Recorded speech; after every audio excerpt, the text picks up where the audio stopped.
புதிய கதைகள். அது ஸ்ரீபுரம் அப்படிங்கிற ஒரு அழகான ஊரு. அந்த ஊர் எல்லையில தென்னந்தோப்புக்கு நடுவுல ஒரு சின்ன ஓட்டு வீடு இருந்துச்சு. அந்த வீடு பார்க்கிறதுக்கு ரொம்ப சாதாரணமான ஒரு சின்ன வீடா தான் இருந்துச்சு.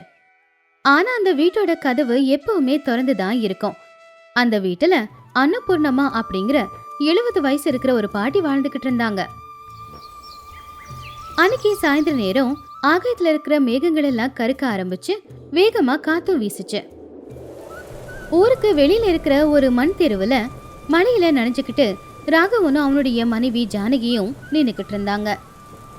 ஐயோ, பாத்தியா ஜானகி, நான் கிளம்பும் போதே சொன்னேன் மழை வர மாதிரி இருக்கு, கொஞ்சம் சீக்கிரமா நடன்னு. கேட்டியா?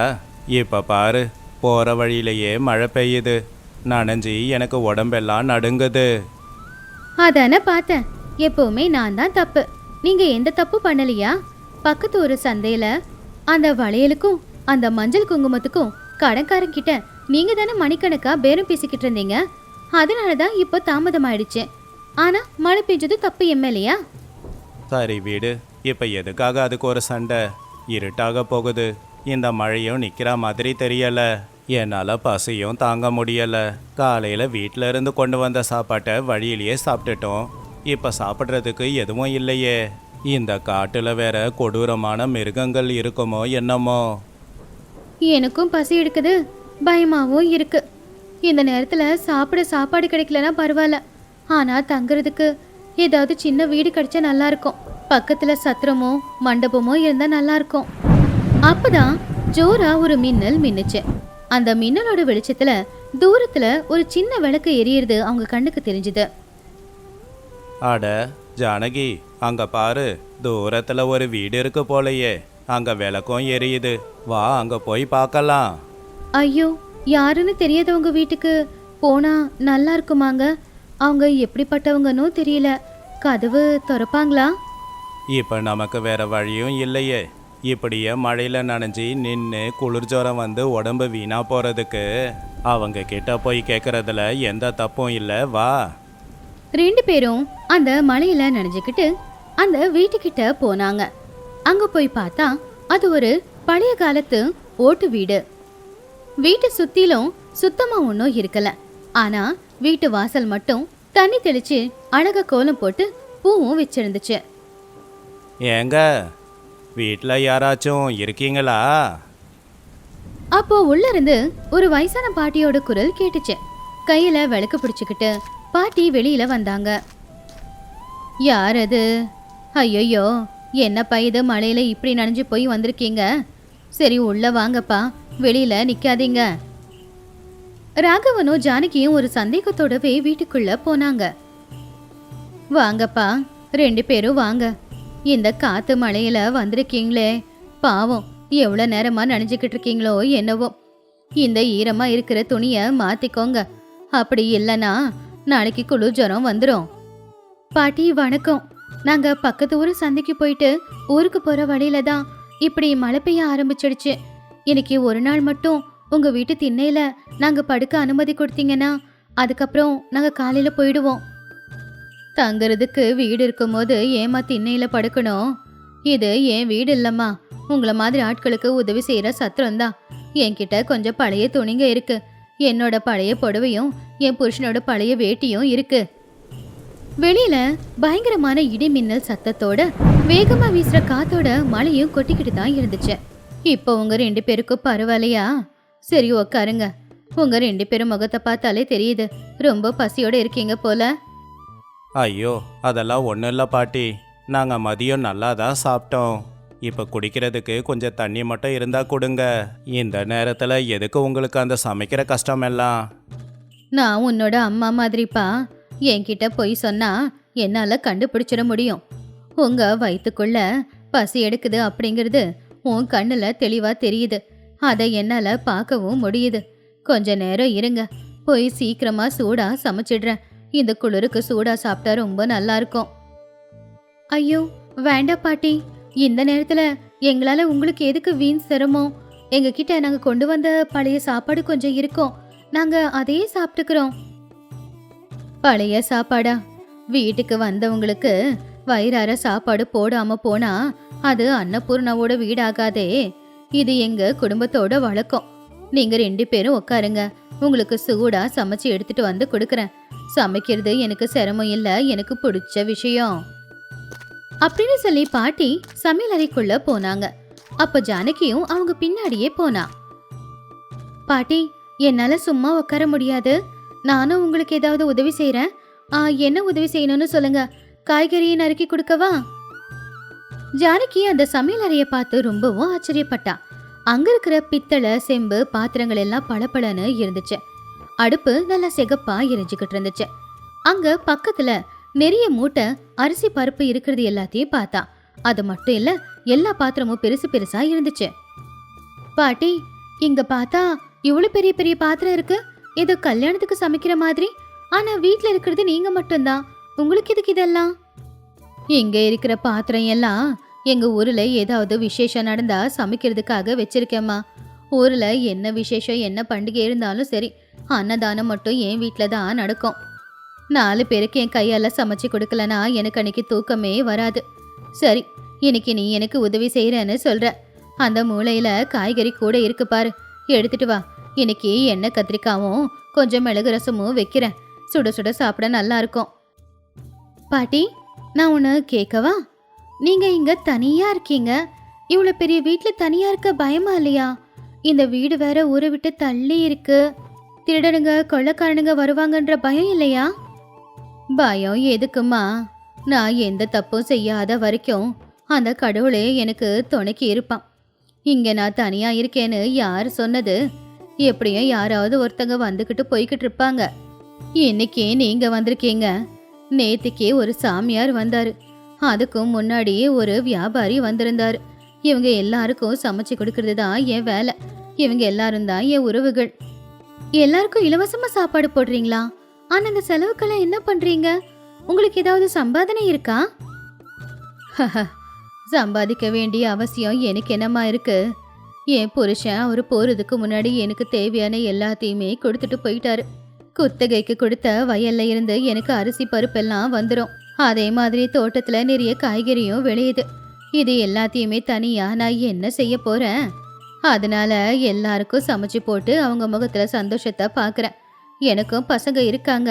ஆனா உங்க பிள்ளைங்க எங்க இருக்காங்க பாட்டி? அவங்க உங்களை பாத்துக்க மாட்டாங்களா?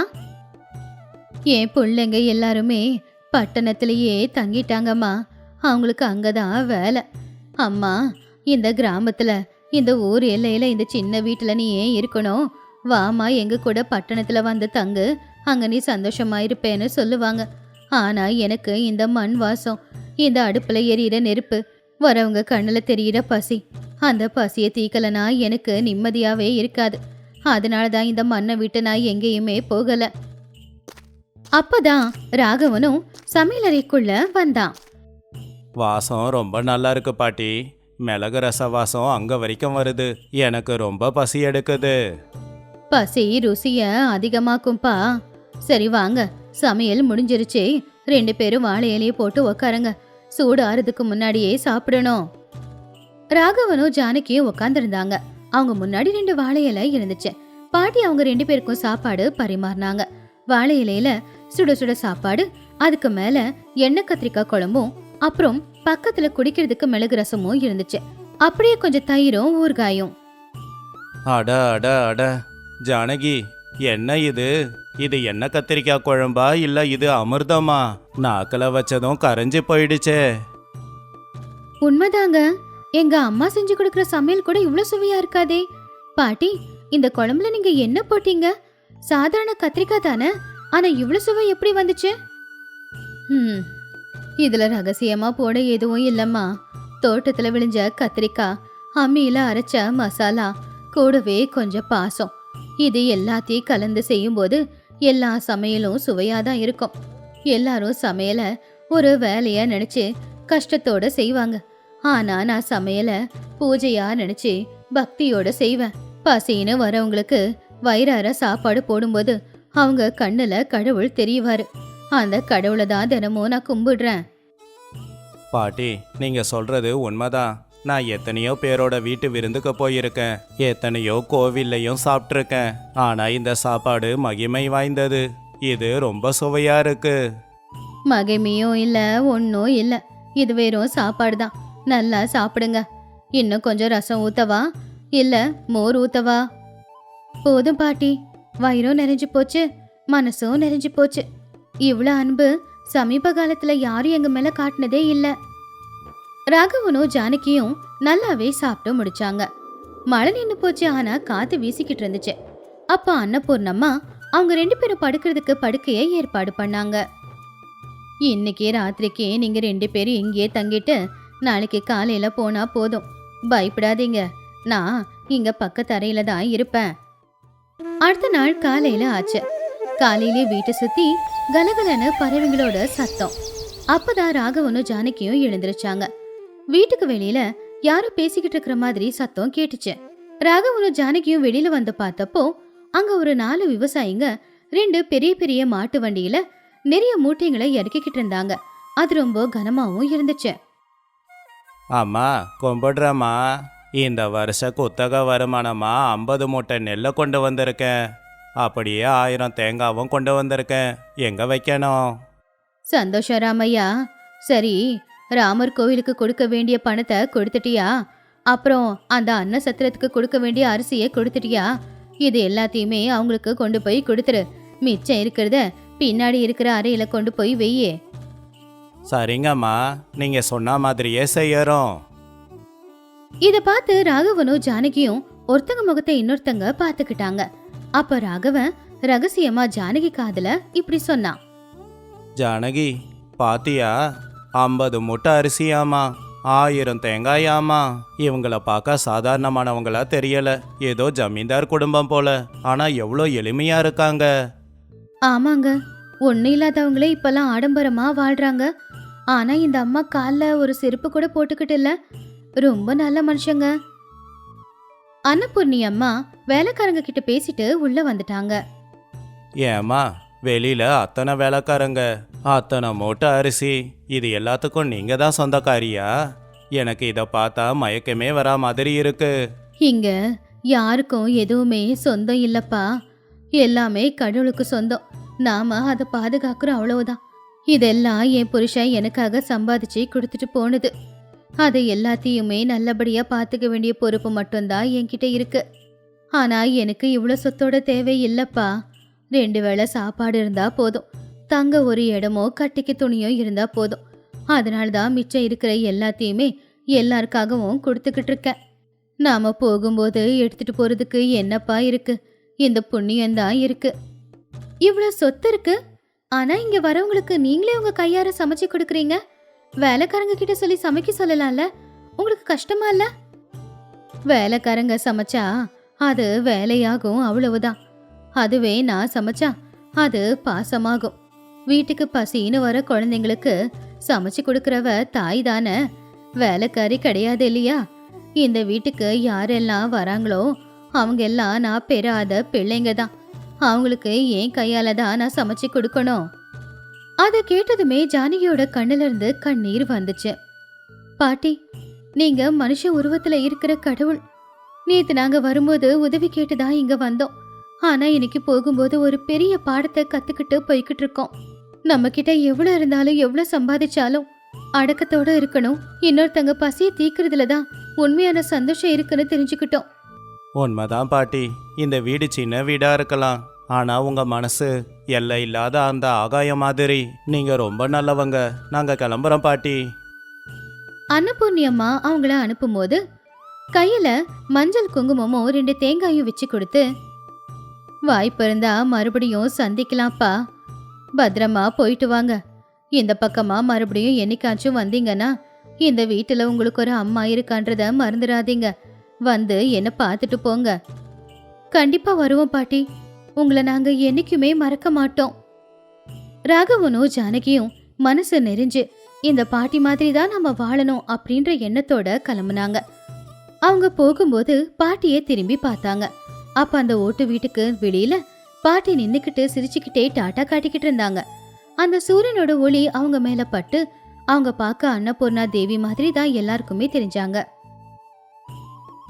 சொத்துங்கிறது நாம சேர்த்து வைக்கிற பணம் இல்ல, மத்தவங்க கஷ்டத்தை பார்த்து கஷ்டப்படுற மனசும் மத்தவங்க பசிய தீக்கிற அந்த மனசும் தான் நமக்கு உண்மையான சொத்து. ஒரு காலத்துல சீதாபுரம் அப்படிங்கிற ஊர்ல விவசாயம் செஞ்சுக்கிட்டு இருந்த சூரையாவும் அவனுடைய மனைவியும் வாழ்ந்துகிட்டு இருந்தாங்க. சூரையா நேர்மையா கஷ்டப்பட்டு உழைக்கிறவன், எப்பவுமே தோல்ல ஒரு சிகப்பு துண்டை போட்டுக்கிட்டு இருப்பான். அதே ஊர்லதான் பத்ரையா அப்படிங்கிற பணக்காரன் இருந்தான், திமிரு பிடிச்சவன்.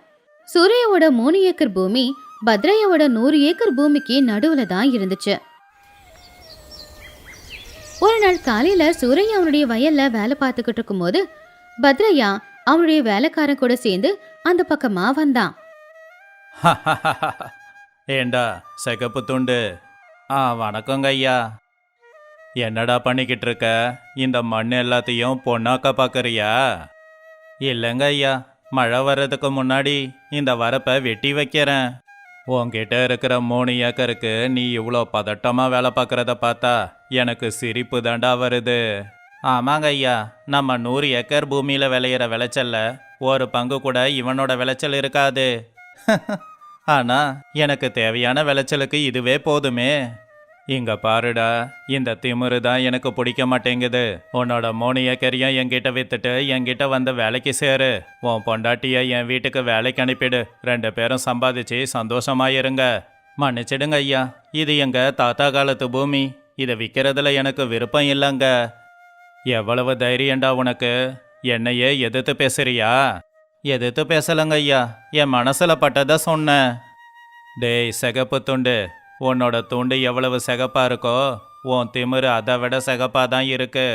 உன்னோட திமிரு அடக்கல. என்னோட பேரு பத்ரையாவே கிடையாது. ஐயா, இவங்கிட்ட என்ன பேச்சு? 2 விடவா? வேணாண்டா, அதான் மரியாதையாக தான் சொல்லியிருக்கேன்னு. இங்க பாருடா, சாயந்தரம் என் வீட்டுக்கு வா. உன்கிட்ட கொஞ்சம் பேசணும். உனக்கு இன்னொரு வழியும் இருக்கு. எதுக்குங்க ஐயா? வர சொன்னல, வரல உன்னை கொன்னு உன்னோட பூமியிலேயே புதைக்க வேண்டியதா போயிடும், பார்த்துக்கோ. பத்ரையா கோவத்தோட அங்கிருந்து போயிட்டான். சூரையா பயத்தோடவே வீட்டுக்கு வந்து பொண்டாட்டி கிட்ட நடந்தத சொன்னான். ஏங்க, அந்த பத்ரையா நல்லவன் இல்ல. எதுக்கு வர சொன்னானோ என்னவோ, எனக்கு என்னமோ ஏதோ தப்பா தோணுதுங்க. பயப்படாத மல்லிகா, என்ன கேட்டுடுவாரு. நம்ம பூமியை விற்க சொல்லி கேட்பாரு. நான் முடியாதுன்னு மறுபடியும் சொல்லிடுவேன். அவனை பார்த்தா அப்படி இல்லைங்க, ஏதோ திட்டம் போடுறான் போல. எது என்னவா இருந்தாலும் நான் போய் தானே ஆகணும். அன்னைக்கு சாயந்தர நேரம் சூரையா பயத்தோடவே பத்ரையாவோட வீட்டுக்கும் போனான். என்னடா இங்கேயே நின்றுகிட்டு இருக்க? ஐயா உன்னை உள்ள வர சொன்னாரு. சூரையா பயந்துகிட்டே வீட்டுக்குள்ள போனான். பத்ரையா பெரிய நாற்காலியில உட்காந்துக்கிட்டு ஏதோ பழைய பத்திரத்தை பார்த்துக்கிட்டு இருந்தான். வந்துட்டியாடா சிகப்பு துண்டு? வர சொன்னீங்களே ஐயா. ஆமாம் ஆமாம், காலையில் உங்ககிட்ட கொஞ்சம் மரியாதையாக தான் பேசினேன். ஆனால் நீ கேட்கல. இந்த பத்திரத்தை பாரு. எனக்கு படிப்பு வராதுங்க ஐயா. அதுதானே இப்போ எனக்கு வசதியாக இருக்கு. இந்த பத்திரம் இருக்கு. உங்கள் அப்பா இருந்தாரு லிங்கையா, அவர் 20 வருஷத்துக்கு முன்னாடி எங்கள் அப்பா கிட்ட வாங்கின கடன் பத்திரம். கடன் பத்திரமா? எங்கள் அப்பாவா? உங்கள் அப்பா தான் பொண்ணு கல்யாணத்துக்காக கடன் வாங்கி இருக்காரு. சரியா 20 வருஷத்துக்கு முன்னாடி 20,000 வாங்கியிருக்காரு. என்னது 20,000மா? ஆமாம், அந்த வட்டிக்கும் வட்டி சேர்ந்து மொத்தமாக இது வரைக்கும் நீ 1 லட்சம் ரூபாய் கொடுக்க வேண்டியதா இருக்கு. ஐயா, இது பொய் பத்திரம். எங்கள் அப்பா கடன் வாங்கினதா என்கிட்ட சொல்லவே இல்லையே. என் வீட்டை விற்றா கூட 1 லட்சம் வராதுங்களே. அதுக்கு நான் என்ன பண்ண முடியும்? உங்கள் அப்பா கடன் வாங்கிட்டு போய் சேர்ந்துட்டாரு. அவரோட கடன் அடைக்க வேண்டியது பிள்ளையா உன் கடமை தானே. ஐயோ ஐயா, கொஞ்சம் கருணை காட்டுங்க. நான் கூலி வேலை செஞ்சு பழைக்கிறவன். சரி, உன் கஷ்டத்தை என்னால் பார்க்க முடியலை. அதுக்காக உனக்கு ஒரு வழி சொல்கிறேன். சொல்லுங்க ஐயா. அந்த 1,00,000 ரூபாய்க்கு பதிலாக உன்னோட 3 ஏக்கர் பூமியை எனக்கு எழுதி கொடு. ஐயா, இது மோசங்க. அந்த 3 ஏக்கர் பூமியோட விலை 2 லட்சங்க. என்னடா, என்னோட கணக்கே தப்புன்னு சொல்றியா? 1,00,000 ரூபாய்க்கு பதிலாக 2 லட்சம்னு எழுதவா? டேய், ஐயா பாவம் பார்த்து 1,00,000 ரூபாயோட நிறுத்திக்கிட்டாரு. இதுக்கு மேலே பேசின உன்னோட சிகப்பு துண்டுலையே உன்னை இங்கேயே தொங்க விட்டுடுவேன். சூரையா அவர்கிட்ட ஒரு வாரம் அவகாசம் கேட்டான். அவகாசமா? எதுக்கு? என்கிட்ட எங்க அப்பாவோட ஞாபகார்த்தமா அவர் வளர்த்த ராமுங்கிற காளமாடு இருக்கு. அது நல்ல காளமாடு. அதை வித்து உங்க கடனை நான் அடைக்கிறேங்க. காளமாட்டுக்கு எவ்வளவுடா வரப்போகுது? மிஞ்சி போனா ஒரு 10,000 ரூபாய் கொடுப்பாங்களா? இல்லைங்க ஐயா, அந்த காளைக்கு நல்ல விலை இருக்கு. தயவு செஞ்சு ஒரு வாரம். சரி, ஒரு வாரம் அவகாசம் தரேன். அதுக்குள்ள 1,00,000 ரூபாய் வரணும். அப்படி இல்லைன்னா அடுத்த 8வது நாள் உன்னோட 3 ஏக்கர் பூமியை எனக்கு நீ எழுதி தரணும். என்ன சரியா? சூரையா ரொம்ப கவலையோட வீட்டுக்கு வந்தான். நடந்தத பொண்டாட்டிக்கிட்ட சொன்னான். என்னங்க, இது ஏமாத்த வேலை. நம்மள ஏமாத்தி நம்மளுடைய பூமியை சொந்தமாக்கிக்க அந்த பத்ரைய போடுற திட்டங்க இது. எனக்கு தெரியும் மல்லிகா. ஆனா இப்ப நமக்கு வேற வழியும் இல்ல. ராமு தான் நம்மள காப்பாத்தணும். பெத்த புள்ள மாதிரி வளர்த்த ராமுவ நாம எப்படிங்க விக்கிறது? பூமியை காப்பாத்தணும்னா வேற வழி இல்ல மல்லிகா. அந்த வாரம் சந்தை நடக்கிற அன்னைக்கு சூரையா அவனுடைய காளமாட்டான ராமுவை கூட்டிக்கிட்டு சந்தைக்கு விற்க கூட்டிக்கிட்டு போனான். சந்தையில ராமு ராஜா மாதிரி நின்னுக்கிட்டு இருந்தான். அவனை பார்த்து நிறைய பேர் பேரம் பேசி அவனை வாங்குறதுக்காக வந்தாங்க. ஆஹா, சூரையா நல்ல காளமாடு. இது மட்டும் ஜல்லிக்கட்டுக்கு போச்சு எல்லாத்தையும் தாண்டி ஜெயிச்சிடும். ஆமாண்ணே, அதுக்கு தானே 1,00,000 ரூபாய் கேட்குறேன். என்னது 1,00,000 ரூபாயா? ஆமா, இது சாதாரண காளை இல்லையே. அப்போ ஒரு பெரிய வியாபாரி அந்த மாட்டை வாங்க முன்னாடி வந்தான். சூரையா, உன் காளை எனக்கு பிடிச்சிருக்கு. 80,000 ரூபாய்க்கு தரியா? ஐயா, இன்னும் கொஞ்சம். சரி, 90,000. சூரையா சந்தோஷமா ஒத்துக்கலாம் அப்படின்னு நினைக்கும் போது அப்பதான் நரசிம்ம அங்க வந்தான். என்னடா சகப்பு துண்டு, உன் காளைய விற்க போறியா? ஆமாங்க. ஏங்க வியாபாரி, நீங்க ஏமாற போறீங்க. என்னப்பா, இந்த சூரையா உங்களை ஏமாத்த பார்க்கறாங்க. நேத்துல இருந்தே இந்த மாட்டுக்கு உடம்பு சரியில்லை. இன்னைக்கோ நாளைக்கோ செத்துடும் போல இருக்கு. அதனால தான் இதை உங்க தலையில கட்டுறான். ஏன் இப்படி பொய் சொல்றீங்க? என் ராமு நல்லா தான் இருக்கான். நம்பாதீங்க ஐயா, அப்புறம் நீங்க தான் ஏமாந்து போவீங்க. இவன் சொல்றது எல்லாமே பொய் தான். சீச்சி, சூரையா, என்னையா ஏமாத்துற? ஏண்டா, உடம்புக்கு முடியாத மாட்டையா கொண்டு வந்த?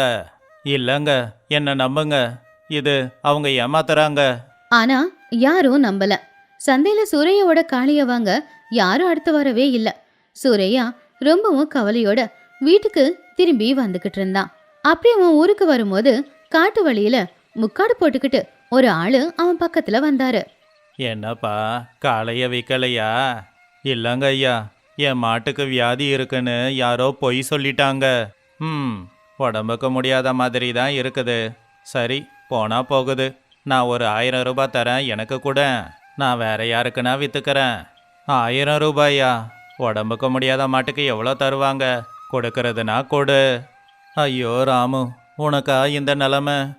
சூரைய கேட்ட அவகாசமும் முடிஞ்சுக்கிட்டு இருந்துச்சு.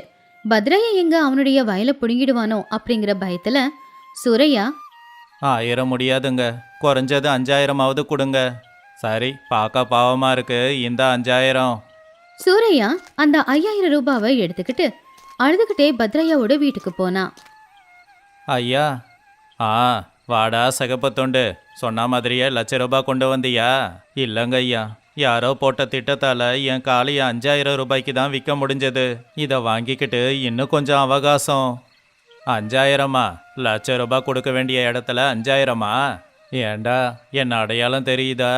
உன் காலை என்கிட்ட தான் இருக்கு. நீ நீ பாத்தியா என்னுடைய அறிவை?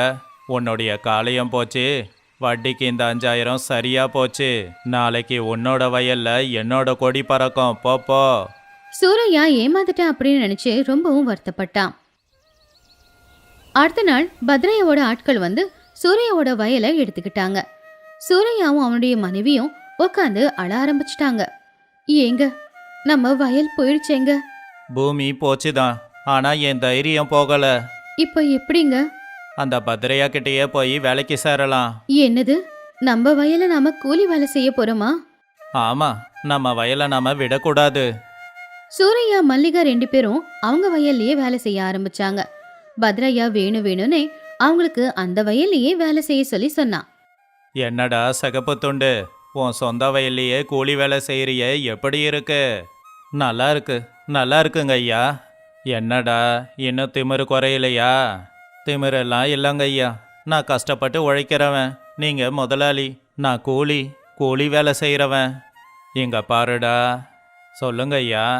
இவனுக்கு 2 மடங்கு வேலையை அதிகமாக கொடு, அவன் சாகிற வரைக்கும் இங்கே தான் வேலை செய்யணும். சூரையா கிட்ட அதிகமா வேலை வாங்கிக்கிட்டு இருந்தா பத்ரையா. ஆனா சூரையா எதுவும் சொல்லல. ஒரு வருஷமும் போச்சு. அந்த ஊருக்கு வறட்சி வந்துச்சு. பத்ரையாவோட எல்லா வயலுமே காஞ்சி வீணா போச்சு. மாடுங்களுக்கு கூட குடிக்க தண்ணி இல்ல. கடவுளே, விளைச்சலெல்லாம் வீணா போச்சு, பசுமாட்டுக்கு கூட குடிக்க தண்ணி இல்லையே.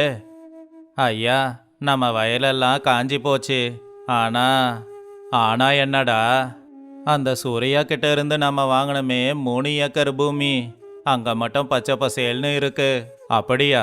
அந்த பூமிக்கு ஏதடா தண்ணி? தெரியாதுங்க ஐயா. ஆனா அந்த பூமியில இன்னும் ஈரம் அப்படியே இருக்கு. ஆமா, அந்த சூர்யாவோட தாத்தா அவங்க பூமியில ஒரு ரகசிய கிணற தோண்டதா நான் கேள்விப்பட்டேன். அப்படின்னா அந்த கிணற கண்டுபிடிச்சா நமக்கு தண்ணி கிடைக்கும் இல்லைங்களா? அந்த கிணறு எங்க இருக்குன்னு அந்த சூர்யாவை தவிர வேற யாருக்கும் தெரியாதேடா. டேய், முதல்ல அவனை போய் கூட்டிக்கிட்டு வாடா. உடனே பத்ரையா சூரையாவை வர சொல்லி சொன்னான். சூரையா. சொல்லுங்க ஐயா. வறட்சி வந்திருக்கு, எல்லாருக்கும் தண்ணிக்கு ரொம்ப கஷ்டமாக தான் இருக்கு. ஆமாங்க, உன்னோட வயல்ல எங்கேயோ தண்ணி ஓட்டம் இருக்குன்னு கேள்விப்பட்டேன். எனக்கு தெரியாதுங்க ஐயா. என்னடா என்கிட்டயே போய் பேசுறியா? உண்மையா எங்க இருக்குன்னு சொல்லு. உண்மையிலேயே தெரியாதுங்க ஐயா. டேய், ஐயா கிட்டேயே போய் பேசுறியா? ஐயா. என்னடா, நான் உங்ககிட்ட வேலை செய்கிற கூலி தான், நீங்கள் சொல்கிறத நான் செய்கிறேன். அதுக்காக என் பூமி ரகசியத்தை தெரிஞ்சுக்க முயற்சி பண்ணா நான் சும்மா இருக்க மாட்டேன். இங்கே பாரு சூரையா, அது எனக்கு எதுவும் தெரியாதுங்க. அடுத்த ஒரு வாரம் போச்சு. பத்ரையாவோட மாடுங்க எல்லாம் தண்ணி இல்லாம சாக ஆரம்பிச்சுது. பத்ரையாவுக்கு என்ன பண்றதுன்னே தெரியல. அதனால ஒரு நாள் ராத்திரி நேரம் அவன் சூரையாவோட வீட்டுக்கு போனான். சூரையா, ஐயா நீங்களா? சூரையா, என்னை காப்பாத்து. ஐயா, நீங்க என்னங்க ஐயா இங்க? என் சொத்து எல்லாமே அழிஞ்சுக்கிட்டு இருக்கு, மாடுங்க எல்லாம் தண்ணி இல்லாம செத்துக்கிட்டு இருக்கு. அந்த 3 ஏக்கர் பூமியில தண்ணி ஓட்டம் எங்க இருக்குன்னு சொல்லிட்டேன். இந்தா உன் பூமியோட பத்திரம், இதை உனக்கே கொடுக்கறேன். இந்த 5000 ரூபாயை நீயே வச்சுக்கோ. உன்கிட்ட வாங்கின 5000த்துக்கு நான் வட்டி போட்டு 10,000 ரூபாயா கொடுக்கறேன். எல்லாத்தையும் எடுத்துக்கோ. தயவு செஞ்சு என்கிட்ட இருக்கிற பசுமாடுகளை காப்பாத்து, தண்ணி கொடு. ஐயா, நீங்க உங்க தப்பை புரிஞ்சுக்கிட்டீங்கல்ல, எனக்கு அதுவே போதும்.